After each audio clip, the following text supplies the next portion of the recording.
Hi friends, welcome back to my channel. Today I am bringing you my top books from 2021.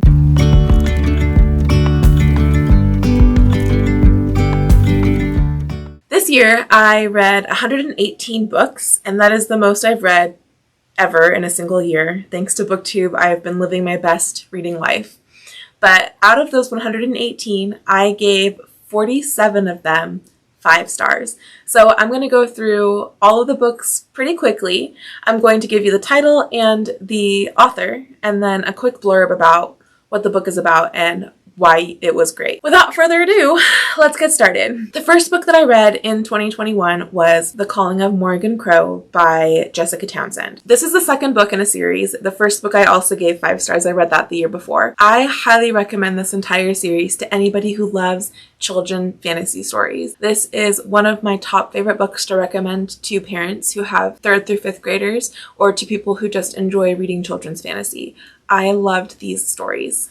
Next, I read Frostheart and Escape from Aurora by Jamie Littler. These two books are polar fantasy children's books, and they are so quaint and lovely. They are illustrated. They have wonderful messages of friendship and family and strength and being yourself despite any consequences that might entail. And I think that this is a lovely recommendation for any kids or lovers of children's literature. Children of Blood and Bone by Tomi Adeyemi. This story is very heavily based on the racial segregation and racism that exists in society as a whole. And it is a beautiful fantasy YA story that is dealing with all these really important concepts, and I highly recommend this story. The Crimson Petal and the White by Michael Faber.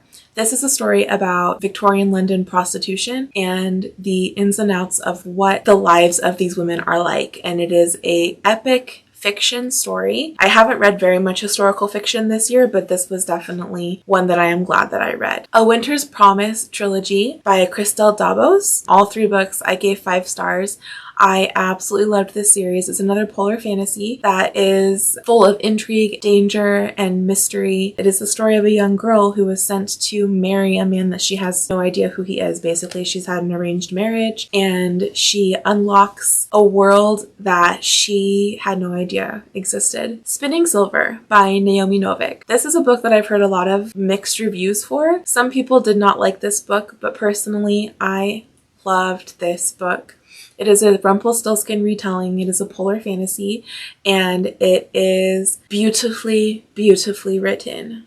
I loved the writing style, and I think that's where some people disagree with me. They don't like the writing style, but I found the writing style to be absolutely elegant and beautiful, and the ending made me cry. I picked up Saga, a graphic novel written by Brian K. Vaughan and Fiona Staples, and this is an epic sci-fi Romeo and Juliet retelling graphic novel with amazing artwork and amazing storytelling, and it is 100% for adults. There is graphic sex scenes and violence and murder and all of those things, but the characters are breathtaking, and I think about this story all the time. 100% recommend. I read the Greatcoat series beginning with Traitor's Blade, Night Shadow, Saint's Blood, and Tyrant's Throne. These stories are breathtaking. They are set in a fantasy world where these 3 men are fighting their way through trying to do what's right. It is like a 3 Musketeers epic fantasy full of camaraderie and love and hope and despair and the full range of humanity. There are some really difficult parts to read, but I loved this series. The Forgotten Beasts of Eld by Patricia A. McKillip is a classic fantasy story, one of the first ones that were written by a woman. I think it might be considered one of the first fantasies written, and I gave it a 5 stars. It was beautiful. It's small. It's lovely. Pick it up. It's great. Blue is the Warmest Color by Julie Moreau. This is a graphic novel that tells the story of 2 women who fall in love and overcome lots of obstacles to be together. It is tragic. Don't pick this up thinking that it's going to be a happy ending, but it is powerful and beautiful, and the art is lovely, and I read it in one sitting and have not stopped thinking about it. So 100% recommend. Another series that I picked up this year and finished was the Young Amateur Sleuth series written by Maureen Johnson. This is a YA mystery series following a young amateur sleuth who goes to a school solely to try and figure out what happened there 30 years before. There was a murder, and she decides that she's the person who's going to solve the problem. She's basically like a Sherlock Holmes for young adults. I loved it. I thought it was really well written. The audiobooks were really fun. I blew through all 4 of the books. Highly, highly recommend it. I also reread the Lunar Chronicles by Marissa Meyer. I listened to the audiobooks. This was a reread for me. I had read all of them except for Winter, and I wanted to reread them so I could read the final series and get that out of the way. I loved it even more the second time than I did the first time. It captivated me. My entire heart and soul was devoted to the characters in these stories, and after I finished Winter, I went ahead and read all of the novellas that she'd written afterwards that take place in this realm that she's created with these characters. So please read these if you have not yet done so. Ruin Song by Julia Ember is a story like nothing I've ever read before. This is a world in which the people who have power are those who have a specific magic power through their song. So they sing, and their song can be used for good or for evil. And this young character is soon discovered to have this power, and she's taken on by the queen, who is a corrupt queen, and she starts to use her for evil in her realm. And this is the story of her, figuring out who she is, what she stands for. There's also a sapphic story, sapphic romance. So 5 out of 5 stars, highly recommend. Strange the Dreamer by Laini Taylor. This book is probably the most poetically written book I've read all year. I thought that the writing style of this book was astonishingly beautiful. I highly recommend basically just for that, but then the story is also beautiful. It's filled with magic and mystery and epic quests and epic love stories, and it's so good. I really wanted to read, it's the first in a duology, the second is Muse of Nightmares. I wanted to read that this last year as well, but it's been pushed into 2022, so I am very much looking forward to that. The House in the Cerulean Sea by T.J. Klune was the most heartwarming book that I read all year. It's the story of a man who goes to a orphanage to make sure that the children there are not a danger to themselves or to others, because they have very different magical powers that could make them dangerous to outsiders. And so his job is to go and make sure that that is not the case. And while he's there, he creates these beautiful relationships with the children and also with the person who is in charge of taking care of them. It is a lovely queer romance that everybody should read. I also picked up The Extraordinaries by T.J. Klune, and I gave that 5 stars as well. It's another queer story about a young boy who lives in a world where there are superheroes, and he is in love with this specific superhero that he writes fan fiction about. And it's basically his coming of age story. It's his story of his first love. It's the ramblings of a young gay teenager just trying to understand the world around him. And it was a delight to read.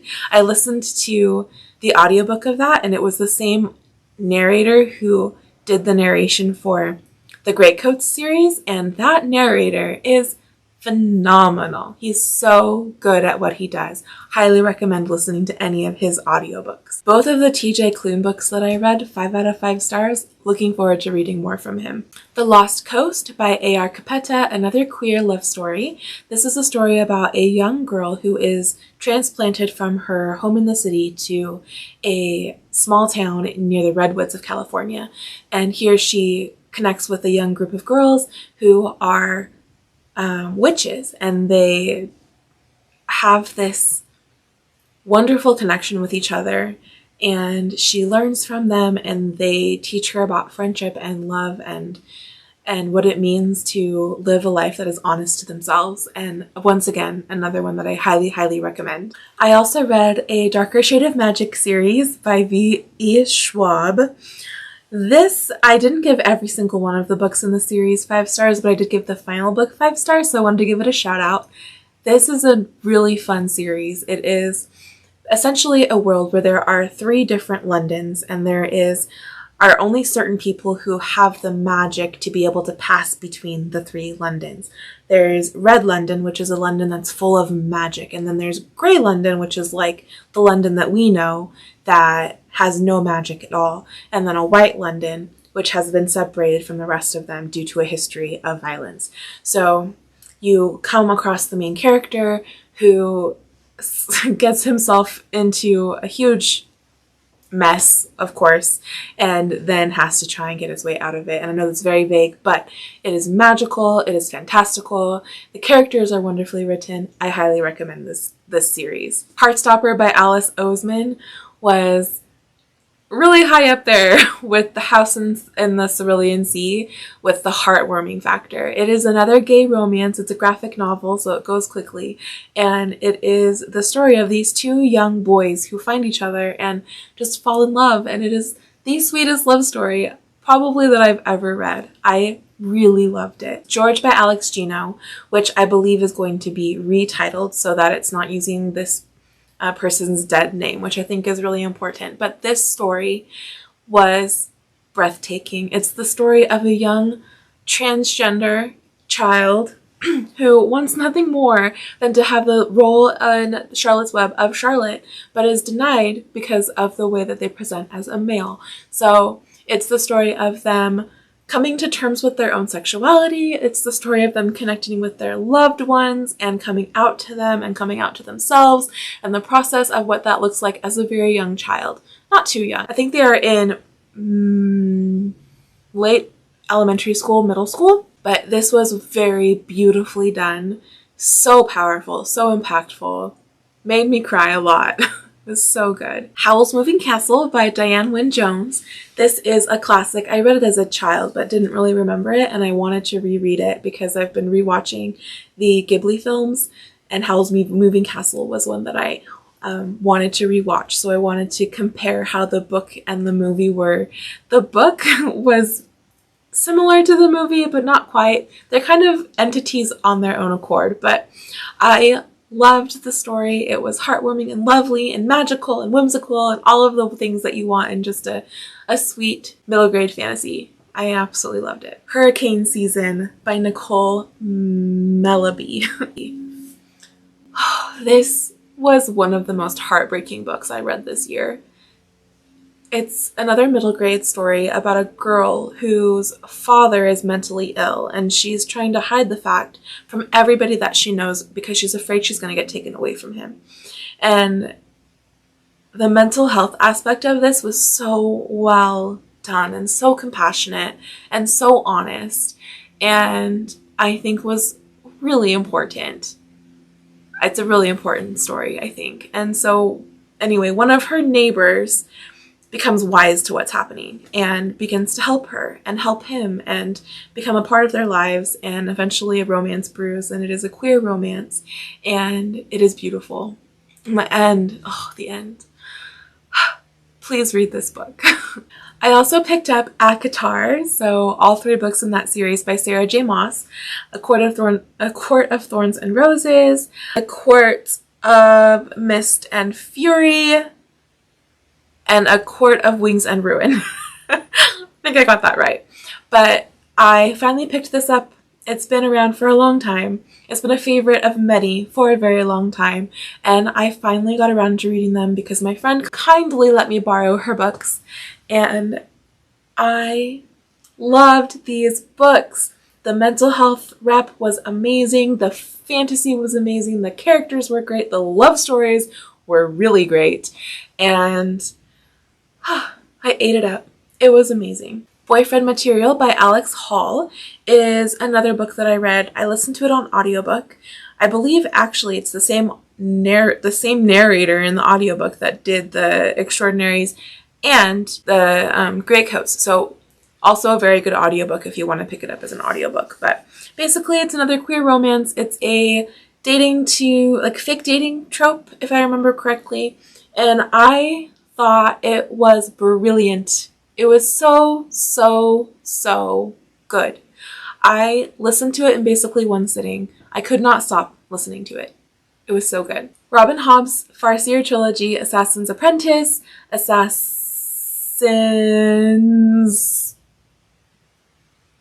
Assassin's Apprentice. Oh my gosh. Oh, Royal Assassin. Okay. Assassin's Apprentice, Royal Assassin, and Assassin's Quest. These were amazing. It is the first trilogy in a series of trilogies that Robin Hobb has created in this world that is epic and amazing and has dragons and political intrigue and wars and characters who fight and love and are just representative of all of humanity. And I loved these books so much. So thank you to all of the people who've been reading it on BookTube. I would not have picked it up if it wasn't for you, and I'm so happy that I did.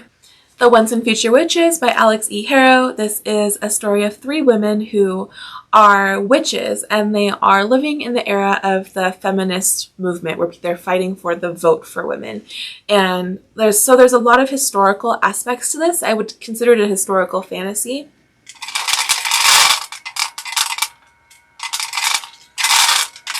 It has a lot of that in it, for sure, and so it turns some people off because it's more historical than they were expecting, but I feel like it's mostly about these 3 women who are trying to overcome their past and move forward with their futures together as sisters, and it's about family bonds and romantic bonds and the power of women, and it is amazing. After I finished reading that book, I felt very empowered as a woman. So if you enjoy those kinds of books, I highly recommend it. I started the Septimus Heap series, starting with Magic by Angie Sage, and I'd seen it around a lot. I think it was always kind of recommended along with Harry Potter and Narnia and all of those classic fantasy stories. But I decided to give it a try this summer, and I fell in love with it. It is so adorable. The storytelling is just captivating and whimsical and beautiful and lovely, and I highly recommend this. It's a kid's book, but it's so good. The Priory of the Orange Tree by Samantha Shannon. This is probably, it's hard to say what my favorite book of this year was, but it's pretty high up there. It was huge. And it was exactly what I was looking for at the time, a giant fantasy to sink my teeth into. But it didn't feel like I was reading 900 pages of giant epic fantasy. It felt the pacing was brilliant and the character building was amazing and the storytelling and the plot and all of the things coming together in the most satisfying way. It was so good. So good. It had sapphic romance, it had dragons, it had like warring religions, it had all of these different kinds of like people living in different places and a giant map in the beginning so you can see where all these places were, and like really well developed cultures for every single one of these areas, and just it was so good. I reread The Fellowship of the Ring, which for the longest time has been my favorite story, The Hobbit and The Lord of the Rings and all of that. I watched the book. I watched the movie as a child in middle school and read the book around the same time that I saw the first movie, and my heart was captivated forevermore. I love The Lord of the Rings, and I did a Lord of the Rings vlog at the beginning of my channel when I first started, if you guys are interested in looking that up, but I love that story so much. It will forever be a 5 stars. If you have not picked them up, please do so. On a Sunbeam by Tilly Walden. This is another graphic novel. It is sapphic, it is sci-fi, it is planet hopping and epic and full of really interesting characters, and the art is lovely, and it's a pretty good sized graphic novel. I got it from the library, so I can't show you, but I have a picture up here. I loved it. It was great. I highly recommend it. I read The Christie Affair by Nina de Gramont. I think it's French. And this book actually hasn't come out yet. It comes out in February of 2022. And I got it as a NetGalley ARC. And I read it on my ebook on my phone. I started reading it and I stayed up all night to finish it. It was really good. It's the story of Agatha Christie and what happened to her during that week where she disappeared.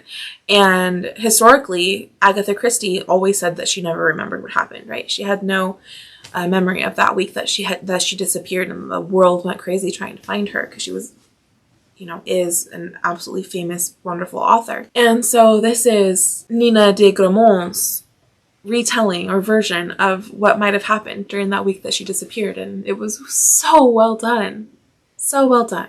I loved it. Hilda and the Hidden People is based off of a graphic novel series that Luke has made, and this is his little children's book that kind of goes along with that series. And I believe there's a Netflix show that goes along with that as well, which I'm looking forward to watching.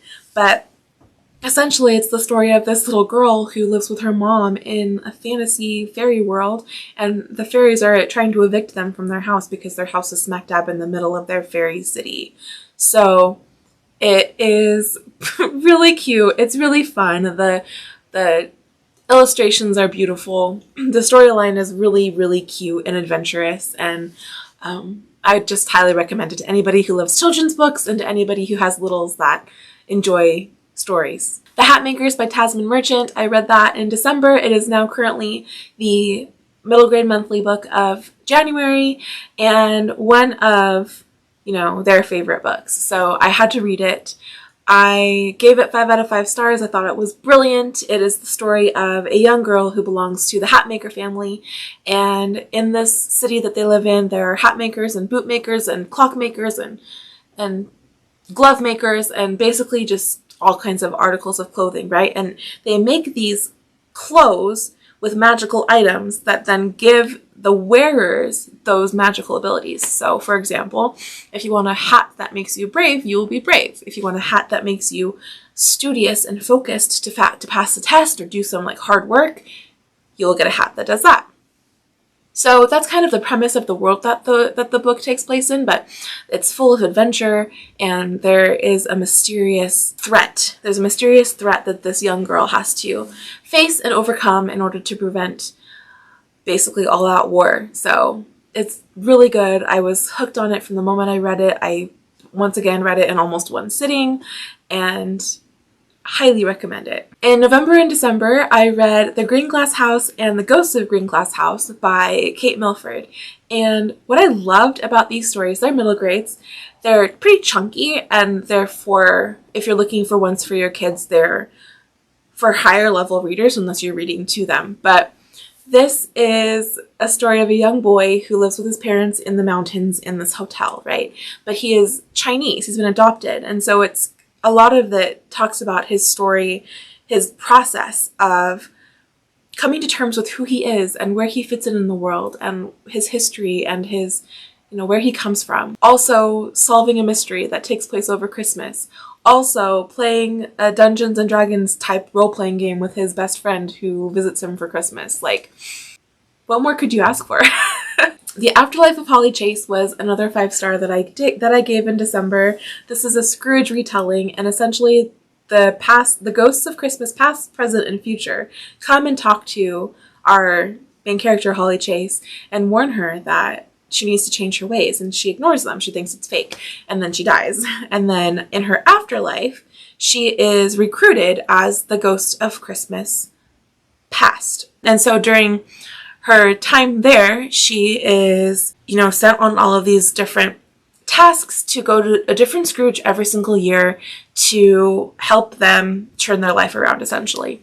And it just goes from there. There's romance, there is heartbreak, there is loveliness, and I did not see the ending coming. I thought it was wonderful.